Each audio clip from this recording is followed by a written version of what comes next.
ನಮಸ್ಕಾರ ಸ್ನೇಹಿತರೆ, ಓಕ್ಸ್ ಅಕಾಡೆಮಿ ಚಾನಲ್ಗೆ ನಿಮಗೆಲ್ಲರಿಗೂ ಸ್ವಾಗತ. ಇವತ್ತು ನಾವು ಬೆಂಗಳೂರು ಮೆಟ್ರೋ ರೈಲು ನಿಗಮ ಲಿಮಿಟೆಡ್ ಅಂದರೆ BMRCL ವತಿಯಿಂದ ಹೊರಡಿಸಿರುವ ಹೊಸ ನೇಮಕಾತಿ ಅಧಿಸೂಚನೆಯ ಸಂಪೂರ್ಣ ವಿವರಗಳನ್ನು ನೋಡೋಣ. BMRCL ಅಂದರೆ ನಮ್ಮ ಮೆಟ್ರೋ, ಇದರ ಹೊಸ ನೇಮಕಾತಿಯನ್ನು ಇವತ್ತು ನಾವು ತಿಳಿದುಕೊಳ್ಳೋಣ. ಈ ಜಾಬ್ ಅಪ್ಲೈ ಮಾಡಲಿಕ್ಕೆ ಏನೆಲ್ಲ ಅರ್ಹತೆ ಬೇಕು, ಎಷ್ಟು ಪೋಸ್ಟ್ಗಳಿದೆ, ಅರ್ಜಿ ಹಾಕೋದು ಹೇಗೆ, ಆಮೇಲೆ ಸ್ಯಾಲ್ರಿ ಎಷ್ಟಿದೆ, ಎಲ್ಲವನ್ನು ನಾನು ನಿಮಗೆ ಡೀಟೇಲ್ ಆಗಿ ತಿಳಿಸ್ಕೊಡ್ತೀನಿ ಈ ವಿಡಿಯೋದಲ್ಲಿ. ನೀವು ಇನ್ನೂ ನಮ್ಮ ಚಾನಲ್ಗೆ ಸಬ್ಸ್ಕ್ರೈಬ್ ಆಗಿಲ್ಲ ಅಂದರೆ ಈಗಲೇ ಸಬ್ಸ್ಕ್ರೈಬ್ ಮಾಡಿ ಮತ್ತು ಬೆಲ್ ಬಟನನ್ನು ಒತ್ತಿ. ಈ ನೇಮಕಾತಿಯು ಸಂಪೂರ್ಣವಾಗಿ ಕಾಂಟ್ರಾಕ್ಟ್ ಬೇಸಿಸ್ ಆಗಿದೆ ಮತ್ತು ಕೆಲವೊಂದು ಡೆಪ್ಯುಟೇಷನ್ ಬೇಸಿಸ್ ಕೂಡ ಇರುತ್ತೆ. ಇದು ಶಾಶ್ವತ ಹುದ್ದೆ ಅಲ್ಲ, ಇದು ಕಾಂಟ್ರಾಕ್ಟ್ ಬೇಸ್ ಮತ್ತು ಡೆಪ್ಯುಟೇಷನ್ ಇರೋದ್ರಿಂದ ಎಷ್ಟು ಪೀರಿಯಡ್ವರೆಗೂ ಕಾಂಟ್ರಾಕ್ಟ್ ಇರುತ್ತೆ ಅಷ್ಟುವರೆಗೂ ಮಾತ್ರ ಈ ಜಾಬ್ ಇರುತ್ತೆ. ಮತ್ತು ಇಲ್ಲಿ ಅನುಭವವುಳ್ಳ ಅಭ್ಯರ್ಥಿಗಳಿಗೆ ಪ್ರಥಮ ಆದ್ಯತೆಯನ್ನು ನೀಡಲಾಗುವುದು. ಈ ಕೆಲಸದಲ್ಲಿ ಅನುಭವ ಹೊಂದಿದ ಅಭ್ಯರ್ಥಿಗಳಿಗೆ ಉತ್ತಮ ಸಂಬಳ ಮತ್ತು ಪ್ರತಿಷ್ಠಿತ ಸಂಸ್ಥೆಯಲ್ಲಿ ಕೆಲಸ ಮಾಡೋ ಅವಕಾಶ ಇದೆ. ಈ ಅಧಿಸೂಚನೆಯಲ್ಲಿ ಒಟ್ಟು 27 ಹುದ್ದೆಗಳು ಅವೈಲೇಬಲ್ ಇದೆ, 27 ಪೋಸ್ಟು ಅವೈಲೇಬಲ್ ಇದೆ ಮತ್ತು ಇದು ಸಿಸ್ಟಮ್ ಡಿಪಾರ್ಟ್ಮೆಂಟ್ ವಿಭಾಗದಲ್ಲಿ ಇರುವ ನೇಮಕಾತಿ ಆಗಿರುತ್ತೆ. ಈಗ ನಾವು ಈ ನೇಮಕಾತಿಯಲ್ಲಿ ಲಭ್ಯ ಇರೋ ಹುದ್ದೆಗಳನ್ನು ಒಂದೊಂದಾಗಿ ನೋಡೋಣ. ಇಲ್ಲಿ ಚೀಫ್ ಇಂಜಿನಿಯರ್ ಟೋಟಲ್ 4 ಪೋಸ್ಟ್ ಇದೆ. ಚೀಫ್ ಇಂಜಿನಿಯರ್ 4 ಪೋಸ್ಟ್ ಇದೆ. ಅದೇ ಥರ ಡೆಪ್ಯೂಟಿ ಚೀಫ್ ಇಂಜಿನಿಯರ್ಗೆ ಇಲ್ಲಿ 6 ಹುದ್ದೆಗಳು ಅವೈಲೇಬಲ್ ಇದೆ ಮತ್ತು ಎಕ್ಸಿಕ್ಯೂಟಿವ್ ಇಂಜಿನಿಯರ್ 5 ಹುದ್ದೆಗಳು ಅವೈಲೇಬಲ್ ಇದೆ. ಅದೇ ಥರ ಅಸಿಸ್ಟೆಂಟ್ ಎಕ್ಸಿಕ್ಯೂಟಿವ್ ಇಂಜಿನಿಯರ್ 5 ಹುದ್ದೆಗಳು ಖಾಲಿ ಇದೆ. ಹಾಗೆ ಅಸಿಸ್ಟೆಂಟ್ ಇಂಜಿನಿಯರ್ ಒಟ್ಟು 7 ಹುದ್ದೆಗಳು ಇಲ್ಲಿ ಖಾಲಿ ಇದೆ. ಒಟ್ಟು 27 ಹುದ್ದೆಗಳು ಈ ನೇಮಕಾತಿಯಲ್ಲಿ ಖಾಲಿ ಇದೆ. ಇನ್ನು ಏಜ್ ಲಿಮಿಟ್ ನೋಡೋದಾದರೆ ಚೀಫ್ ಇಂಜಿನಿಯರ್ ಪೋಸ್ಟಿಗೆ ನೀವು ಅಪ್ಲೈ ಮಾಡಬೇಕಂದ್ರೆ ಮ್ಯಾಕ್ಸಿಮಮ್ 55ರಿಂದ 56 ವರ್ಷ ಏಜು ಇದೆ. ಹಾಗೆ ಡೆಪ್ಯೂಟಿ ಚೀಫ್ ಇಂಜಿನಿಯರ್ಗೆ ಮ್ಯಾಕ್ಸಿಮಮ್ ಏಜ್ 48 ಇಯರ್ಸ್ ಇದೆ. ಅದೇ ಥರ ಎಕ್ಸಿಕ್ಯೂಟಿವ್ ಇಂಜಿನಿಯರ್ಗೆ ಅಪ್ಲೈ ಮಾಡಬೇಕಂದ್ರೆ ಮ್ಯಾಕ್ಸಿಮಮ್ 42 ವರ್ಷ ಏಜ್ ಇರುತ್ತೆ. ಹಾಗೆ ಅಸಿಸ್ಟೆಂಟ್ ಎಕ್ಸಿಕ್ಯೂಟಿವ್ ಇಂಜಿನಿಯರ್ಗೆ 40 ಇಯರ್ಸ್ ಮ್ಯಾಕ್ಸಿಮಮ್ ಏಜ್ ಲಿಮಿಟ್ ಮತ್ತು ಅಸಿಸ್ಟೆಂಟ್ ಇಂಜಿನಿಯರ್ಗೆ 36 ಇಯರ್ ಮ್ಯಾಕ್ಸಿಮಮ್ ಏಜ್ ಲಿಮಿಟ್ ಇದೆ. ಇದರಲ್ಲಿ ಕೆಲವೊಂದು ಸೂಟೇಬಲ್ ಕ್ಯಾಂಡಿಡೇಟ್ಸ್ ಇದ್ದರೆ ಆಯ್ಕೆ ಪ್ರಕ್ರಿಯೆಯ ಸಮಯದಲ್ಲಿ ವಯೋಮಿತಿ ಸಡಿಲಿಕೆ ನೀಡುವ ಹಕ್ಕನ್ನು BMRCL ಹೊಂದಿದೆ.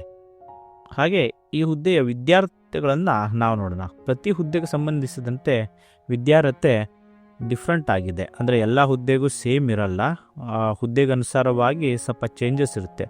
ನಾರ್ಮಲಿ BE ಅಥವಾ BTech ಪದವಿಯನ್ನು ಪಡೆದಿರಬೇಕಾಗುತ್ತೆ ನೀವು.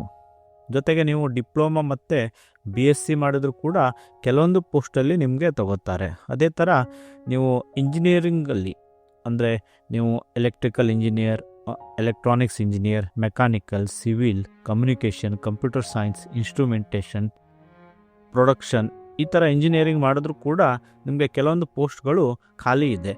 ಈ ವಿದ್ಯಾರ್ಹತೆಗೆ ಸಂಬಂಧಿಸಿದಂತೆ ಒಂದು ಸಲ ನೀವು ಅಫಿಷಿಯಲ್ ನೋಟಿಫಿಕೇಷನನ್ನು ಚೆಕ್ ಮಾಡಿ. ಇದರಲ್ಲಿ ಡೀಟೇಲ್ಸ್ ಆಗಿ ನಿಮಗೆ ಯಾವ್ಯಾವ ಇಂಜಿನಿಯರಿಂಗ್ ಡಿಗ್ರಿಗಳು ಅಪ್ಲಿಕೇಬಲ್ ಆಗುತ್ತೆ ಅನ್ನೋದನ್ನು ಇದರಲ್ಲಿ ನೋಟಿಫಿಕೇಷನಲ್ಲಿ ಕೊಟ್ಟಿದ್ದಾರೆ.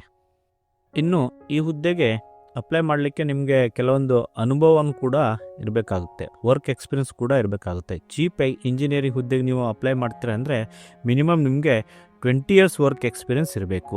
ಅದೇ ಥರ ಡೆಪ್ಯೂಟಿ ಚೀಫ್ ಇಂಜಿನಿಯರ್ ಪೋಸ್ಟ್ಗೆ ನೀವು ಅಪ್ಲೈ ಮಾಡ್ತಿದ್ರೆ ನಿಮಗೆ 14 ವರ್ಷ ವರ್ಕ್ ಎಕ್ಸ್ಪೀರಿಯನ್ಸ್ ಇರಬೇಕು.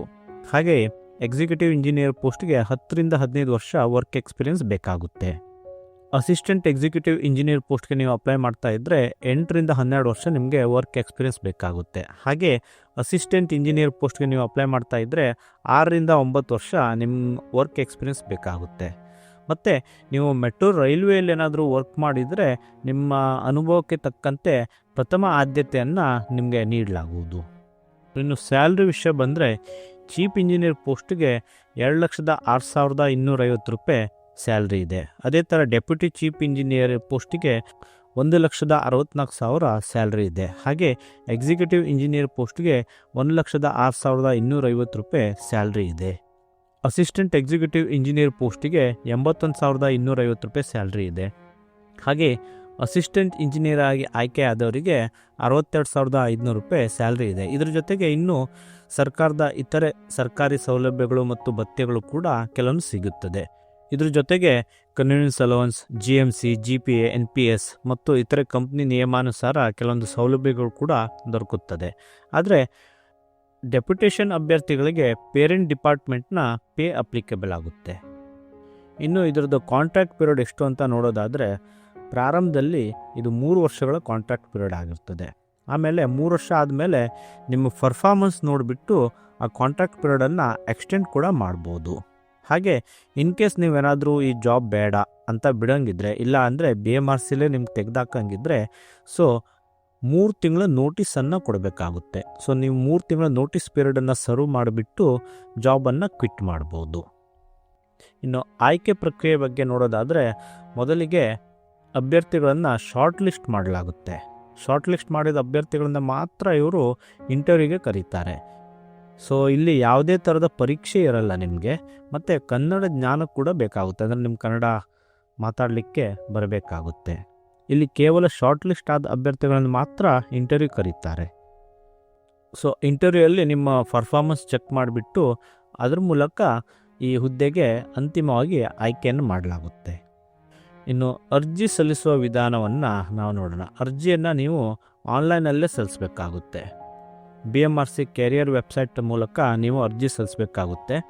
ಇದರ ಅಫಿಷಿಯಲ್ ವೆಬ್ಸೈಟ್ ಲಿಂಕನ್ನು ನಾವು ನಮ್ಮ ಟೆಲಿಗ್ರಾಮ್ ಚಾನಲಲ್ಲಿ ನಾವು ಕೊಟ್ಟಿದ್ದೇವೆ. ಟೆಲಿಗ್ರಾಮ್ ಚಾನಲ್ ಲಿಂಕು ಡಿಸ್ಕ್ರಿಪ್ಷನಲ್ಲಿ ಇರುತ್ತೆ. ನೀವು ಡಿಸ್ಕ್ರಿಪ್ಷನಿಗೆ ಹೋಗಿಬಿಟ್ಟು ಟೆಲಿಗ್ರಾಮ್ ಚಾನಲ್ ಲಿಂಕನ್ನು ಕ್ಲಿಕ್ ಮಾಡಿ. ಅದರಲ್ಲಿ ನಿಮಗೆ ಅಫಿಷಿಯಲ್ ವೆಬ್ಸೈಟ್ ಲಿಂಕ್ ಮತ್ತು ಜೊತೆಗೆ ಅಫಿಷಿಯಲ್ ನೋಟಿಫಿಕೇಷನ್ ಕೂಡ ನಿಮಗೆ ಅಲ್ಲಿ ದೊರೆಯುತ್ತದೆ.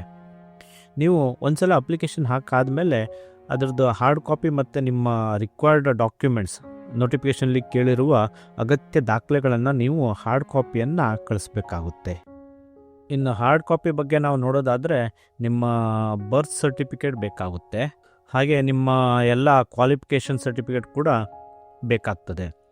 ಆಮೇಲೆ ನಿಮ್ಮ ವರ್ಕ್ ಎಕ್ಸ್ಪೀರಿಯನ್ಸ್ ಪ್ರೂಫ್, ಆಮೇಲೆ ನಿಮ್ಮ ರೆಸ್ಯೂಮ್, ಹಾಗೆ ನೀವು ಬೇರೆ ಯಾವುದಾದ್ರು ಡಿಪಾರ್ಟ್ಮೆಂಟಿಂದ ನೀವು ಬರ್ತಾ ಇದ್ದರೆ ಅಲ್ಲಿದು NOC ಕೂಡ ನಿಮಗೆ ಬೇಕಾಗುತ್ತೆ. ಕಂಪ್ಲೀಟ್ ಡೀಟೇಲ್ಸ್, ಡಾಕ್ಯುಮೆಂಟೇಷನ್ ಡೀಟೇಲ್ಸ್ ನೋಟಿಫಿಕೇಷನಲ್ಲಿದೆ. ನೀವು ನೋಟಿಫಿಕೇಷನ್ನ ಒಂದ್ಸಲ ನೀವು ಚೆಕ್ ಮಾಡ್ಕೊಳ್ಳಿ. ಇನ್ನು ಅರ್ಜಿ ಸಲ್ಲಿಸಲಿಕ್ಕೆ, ಆನ್ಲೈನ್ ಅರ್ಜಿ ಸಲ್ಲಿಸಲಿಕ್ಕೆ ಕೊನೆಯ ದಿನಾಂಕ 24ನೇ ತಾರೀಕು ಡಿಸೆಂಬರ್ ಆಗಿರುತ್ತೆ.